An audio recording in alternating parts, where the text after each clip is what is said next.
Isfahan میں جو جوہری سائٹ ہے اس کو نشانہ بنانے کا دعویٰ کیا اور کہا ہے کہ یورینیم کی پیداوار اور افسودگی کے انفراسٹرکچر کو تباہ کر دیا گیا، یہ ان کا دعویٰ ہے۔ لیکن ان کے دعوے اپنی جگہ، ایک خبر جو سامنے آئی بڑی مزیدار ہے، بعض اوقات جنگ میں بڑی مزیدار خبریں بھی آتی ہیں، یعنی جنگ کے دوران بھی ظاہر ہے دھوکہ دہی یا کیا کہتے ہیں ماموں بنانا تو چلتا ہے۔ تو ایران نے ایک اپنا جعلی ایئر ڈیفنس سسٹم بنایا، ٹرکوں پر بالکل اسی شکل کا تھا۔ تو اسرائیل نے اس کو ایئر ڈیفنس سسٹم سمجھ کر، جو کہ ایران چاہتا تھا کہ سمجھ کر اس کے اوپر میزائلوں کی بارش کر دی اور وہ تباہ کر دیا اس کو۔ بعد میں پتہ چلا کہ وہ تو ڈمی تھا۔ تو اس طرح کی چیزیں بھی ہوتی ہیں، تو پتہ نہیں اب انہوں نے کون سے جو ہے وہ انفراسٹرکچر کو تباہ کیا، لیکن بہرحال وہ دعویٰ یہ کر رہے ہیں۔ تہران میں شاہران آئل ڈیپو، فجر جو جام گیس فیلڈ اور دنیا کی سب سے بڑی گیس فیلڈ کہلائے جانے والی جنوبی فارس فیلڈ کو بھی نشانہ بنایا۔ یہ ہوا، اور اس کے علاوہ جو مشہد ایئرپورٹ پر حملہ کیا گیا ہے، اور وہاں پر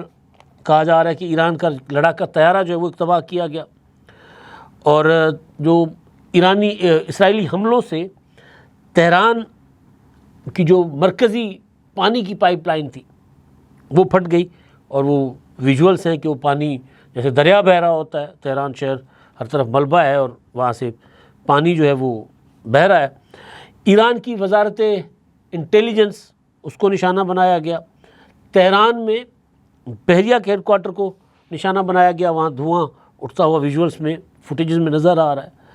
اور اس کے علاوہ ایک اور چیز کہ تہران شہر میں کار بم حملے کیے ہیں، جس طرح میں نے پہلے بتایا تھا نا کہ ڈرون حملے،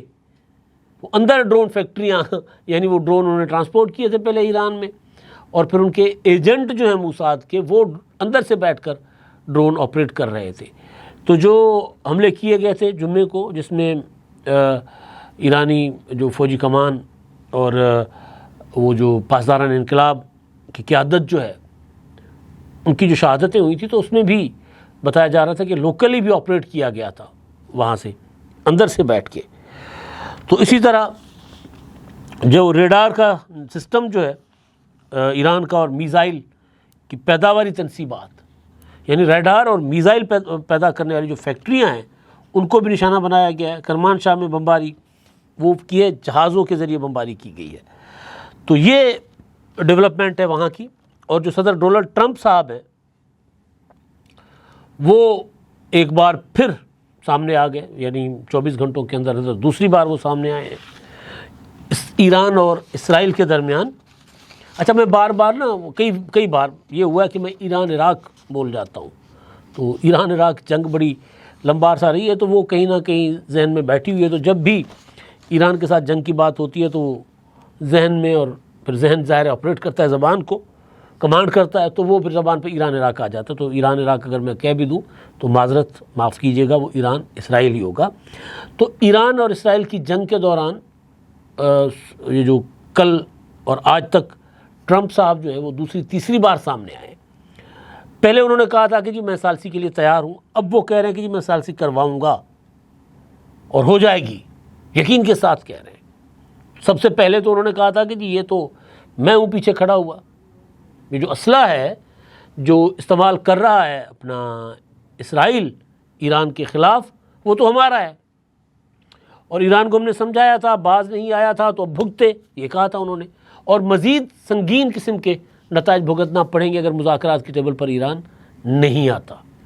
تو ٹرمپ صاحب جو ہیں وہ یہ کہہ رہے ہیں، ان کی جو ویب سائٹ ہے ٹروتھ سوشل، اس پر انہوں نے بیان جاری کیا ایک اور اس میں انہوں نے کہا ہے کہ جی اپنا ویسا ہی ایران اور اسرائیل کے درمیان ویسا ہی معاہدہ ہوگا جیسے میں نے بھارت اور پاکستان کے درمیان کرایا۔ پاکستان اور بھارت کے معاہدے میں امریکہ کے ساتھ تجارت کی دلیل استعمال کی، دو بہترین رہنماؤں سے بات کی جو فوری طور پر فیصلہ کر سکتے تھے، اور سب کچھ رک گیا۔ اب سوال یہ ہے کہ کیا پاکستان اور انڈیا کے درمیان جنگ بندی کے علاوہ کوئی معاہدہ ہوا ہے؟ جواب ہے نہیں۔ بلاول بھٹو زرداری جو پاکستانی وفد کو، سفارتی وفد کو لے کر دنیا جہان میں پھر رہے ہیں، وہ یہ کہہ رہے ہیں کہ بھائی اصل معاملات پہ مذاکرات کے لیے انڈیا کو کان سے پکڑو اور ٹیبل پر بٹھاؤ، ورنہ دوبارہ جنگ چھڑے گی۔ دوبارہ جنگ چھڑی تو پھر ٹرمپ کے پاس یہ بیان داغنے کا موقع نہیں ہوگا، پھر وہ مداخلت نہیں کر سکیں گے، وہ خطرناک جنگ ہوگی، بلاول بھٹو کہہ رہے ہیں۔ تو ٹرمپ صاحب کہہ رہے ہیں کہ جی وہ ایسا ہی معاہدہ، بھائی کون سا معاہدہ، صرف جنگ بند ہو گئی تھی نا، تو پھر اگر جنگ صرف بند کروانی ہے اور دوبارہ کسی وجہ سے دوبارہ ٹینشن شروع ہو جائے گی تو پھر کیا ہوگا۔ ٹرمپ نے کہا کہ بہت ساری ملاقاتیں اور فون کالز ہو رہی ہیں، ایران اور اسرائیل معاہدہ کریں گے، وہ یہ کہہ رہے ہیں، اور ایران اور اسرائیل کو معاہدہ کرنا چاہیے، دونوں ممالک کے درمیان جلد امن ہوگا، وہ یہ کہہ رہے ہیں۔ انہوں نے کہا کہ میں بہت کچھ کرتا ہوں مگر مجھے کبھی کسی چیز کا کریڈٹ نہیں ملتا، لیکن کوئی بات نہیں، عوام سب سمجھتے ہیں۔ یار یہ جو میں والی ہوتی ہے نا، مطلب بندہ امریکی صدر بن جائے اور پھر وہ کہ اجے بھی انہوں سچا پیار نہیں لبا ہے، وہ کہتے ہیں جی میں سب کچھ کر رہا ہوتا ہوں لیکن مجھے کریڈٹ نہیں دیا جاتا، جی میں رو رہے ہیں وہ کہ میں امن کرواتا ہوں، مجھے کریڈٹ نہیں دیا جاتا۔ اور انہوں نے کہا کہ جی میں نے پہلی صدارت کی مدت کے دوران سربیا، کوسوو اور مصر اور ایتھوپیا کے درمیان معاہدے کروائے تھے لیکن مجھے اس کا کریڈٹ نہیں ملا۔ اور انہوں نے اپنے آخر میں کہا کہ جی امن کریں اور مشرق وسطیٰ کو پھر سے عظیم بنائیں، وہ یہ ٹرمپ صاحب نے کہا۔ اب دیکھتے ہیں کہ ٹرمپ کی یہ بات کتنی مانی جاتی ہے اور امن ہوتا ہے نہیں، کیونکہ جو پاکستان اور انڈیا کے معاملات کچھ ڈیفرنٹ تھے، اسرائیل اور ایران کے معاملات کچھ مختلف ہیں، یہ دو ایٹمی طاقتیں ہیں، اور یہاں پر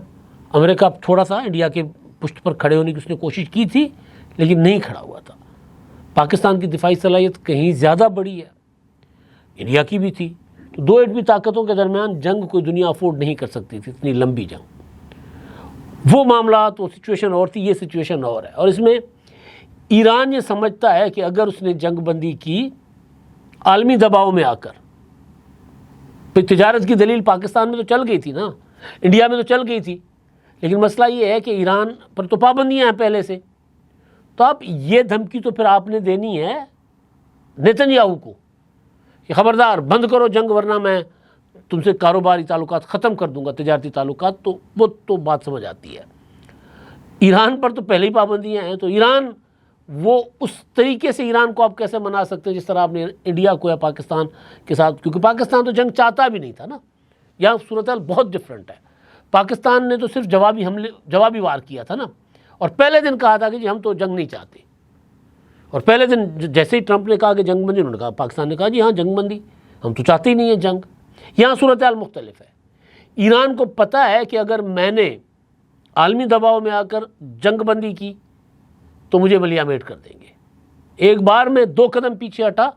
تو انہوں نے مجھے دیوار کے ساتھ لگا دینا ہے، چن دینا ہے دیوار میں، تو لہذا ایران نہیں پیچھے ہٹے گا، ایران کی بقا کی جنگ ہے یہ، تو اسرائیل کو ناک رگڑوانی پڑے گی تب جا کر جنگ بندی ہوگی، یعنی اسرائیل کو پیچھے ہٹنا پڑے گا۔ اور اگر ٹرمپ تجارت کی دلیل دے رہے ہیں تو یقیناً وہ اسرائیل کو تجارت کی اس پہ دھمکی دے کر، تجارت بند کرنے یا تعلقات ختم کرنے کی دھمکی دے کر اسرائیل کو تو پیچھے کر سکتے ہیں، ایران کے لیے یہ دھمکی کام نہیں کرے گی۔ تو یہ صورتحال ہے جی۔ اب آخری چیز جو ہے وہ بڑی دلچسپ ہے، جنگ سے ہٹ کے ہے۔ راولپنڈی میں جناب کچھ وکلاء نے یہ کیا تھا کہ وہاں ٹریفک وارڈنز کے ساتھ بدتمیزی کی تھی اور ہیلمٹ وغیرہ نہیں پہنا ہوا تھا، ٹریفک وارڈن نے روکا وکلاء کو، جو مقدمہ ہے، اور پھر انہوں نے کیا کیا، وکلاء نے کہ اپنے کچھ ساتھیوں کو بلا لیا اور ٹریفک وارڈنز کی تذلیل کی، ان کی ویڈیوز بنائی اور سوشل میڈیا پر وائرل کر دیں۔ تو اس پر 10 سے 15 وکلاء پر مقدمات درج کر لیے گئے ہیں راولپنڈی میں، اور پیکا ایکٹ کے تحت مقدمات درج کر لیے گئے ہیں، جس میں وکلاء کے اوپر ٹریفک وارڈنز کے ساتھ بدتمیزی کرنے اور سنگین نتائج بھگتنے اور سوشل میڈیا پر ان کی ویڈیوز بنا کر وائرل کرنے، کیونکہ پیکا ایکٹ تو آتا ہی سوشل میڈیا وغیرہ پر ہے، باقی اگر دھمکیاں شمکیاں تو وہ تو فوجداری قوانین کے تحت مقدمہ درج ہو سکتا تھا۔ تو یہ جناب ایک دلچسپ ڈیولپمنٹ تھی راولپنڈی سے، تو میں نے آپ کے خدمت میں رکھ دی۔ اب اگلا ولاگ کوئی ڈیولپمنٹ آئے گی تو انشاءاللہ آپ کے سامنے رکھیں گے، لیکن آخر میں گزارش وہی ہے میری کہ گرمی ہے، پرندے بغیر کسی سائے کے اڑ رہے ہوتے ہیں، پیاسے ہوتے ہیں، بھوکے ہوتے ہیں، آوارہ جانور جو ہوتے ہیں، گدھے، کتے، بلیاں، کہیں کہیں گائے، تو وہ ان کو کوئی پانی نہیں دیتا، ان کو کوئی کھانا نہیں دیتا، ان کو کوئی چارہ نہیں دیتا، ان کو کوئی دانہ نہیں دیتا۔ تو پانی رکھیں اپنی چھتوں پر، اپنی گلیوں میں، اپنے صحن میں، کھڑکیوں پر، جہاں آپ کے گھر میں جگہ ہے جہاں پرندے آ کر پانی پی سکیں، دانہ چگ سکیں، وہاں پانی رکھیں، دانہ رکھیں، اور یہ بڑا سکون ملے گا آپ کو۔ کل بھی سکون ملے گا جب آپ دیکھیں گے کہ آپ کے رکھے ہوئے پانی سے کوئی پرندہ پیاس بجھا رہا ہے، آپ کے رکھے ہوئے دانے سے کوئی پرندہ اپنی بھوک مٹا رہا ہے، تو آپ کو یقین مانے بہت سکون ملے گا۔ اب تک کے لیے اتنا ہی، اللہ حافظ۔